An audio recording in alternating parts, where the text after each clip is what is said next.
On the back of our notes, we are going to do 5 and 6, which are going to look at the special cases of a horizontal and vertical line.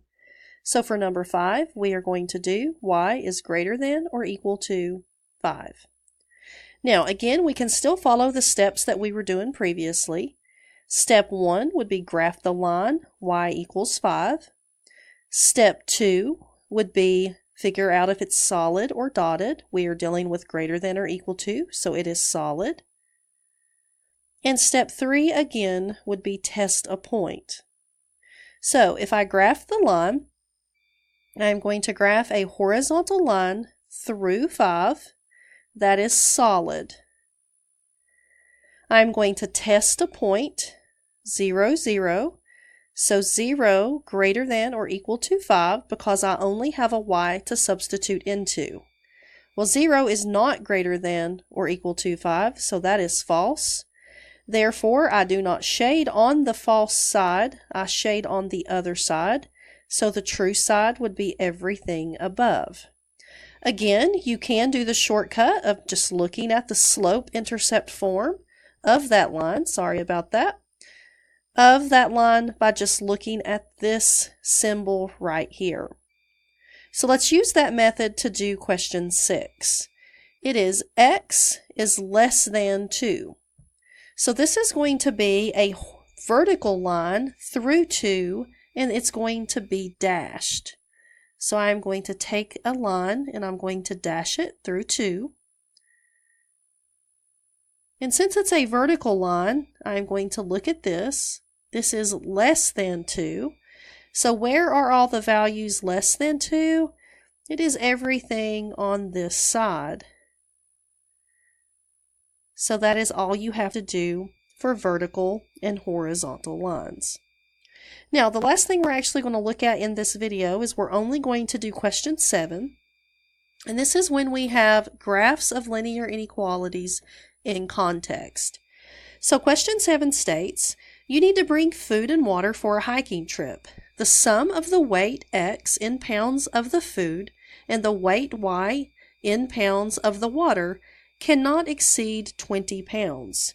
So we have been studying systems. We have been studying 2 different things, but here we are only looking at one thing, that our food and our water cannot exceed 20 pounds. So it clearly says that the sum of the weight x of the food and the weight y of the water cannot exceed 20 pounds. So we are dealing with a standard form equation, x plus y, and it cannot exceed 20 pounds. But can it be 20? Yes, it can be 20 pounds, so we are going to do an equal to. Now, provided is just a blank quadrant, so we need to realize what quadrant we're in, and of course we are in the first quadrant. So I'm going to block off the first quadrant by making the x and y axis come along. Now, remember that x is pounds of food and y is the pounds of water. So pounds of water. Now, we have options to graph this equation. We can, of course, always do slope-intercept form, but since we are now in context, the best way to do would be do x and y intercepts. So x and y intercepts is the way I am going to do this. So I am going to make a table, and I am going to find the x and y intercepts. And lucky for us, if we substitute 0 in for y, x is going to be 20. And if we substitute 0 in for x, y is going to be 20. So I have intercepts of 20 and 20 positive, but my problem is the graph is not going to go by 20s. So I am simply going to scale the graph by 2s on each side. So as I go 2, 4, 6, 8, 10, 12, 14, 16, 18, 20 is going to be right here. And I'm going to do the same thing here. So 8, 10, 12, 14, 16, 18, 20 will be here. Now, I am dealing with this less than or equal to, so I will have a solid line. So there's the line.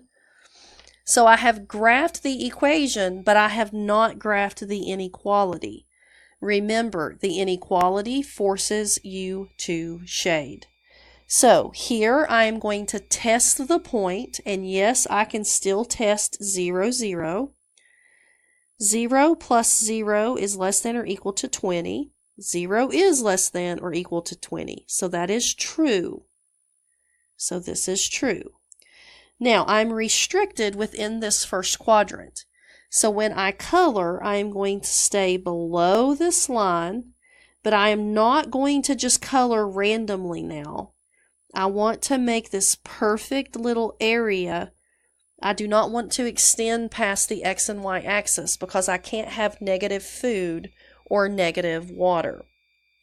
So part C comes along and says, are 0, 20 and 20, 0 solutions of the inequality? So do these ordered pairs make sense for this situation? And it wants us to explain. So first, are they solutions? Well, yes. Here they are. It's 20, 0, and 0, 20. So we are going to say yes, these are solutions. And now it's asking us, do they make sense for this situation? Okay. Well, for the situation, it's talking about bringing food and water on a trip. So yes, they're solutions, but for the situation, it is actually no for the situation. Now, why would it be no? You need both food and water. So you would not bring all food and no water, or all water and no food. So our explanation is going to be, you need both food and water. Now, that is an example of graphing in context, and we are actually going to stop here, and we will do the bottom part of the notes on Monday, but that's all we're going to do today. So, you have learned how to graph a single linear inequality in a coordinate plane and how to graph with context.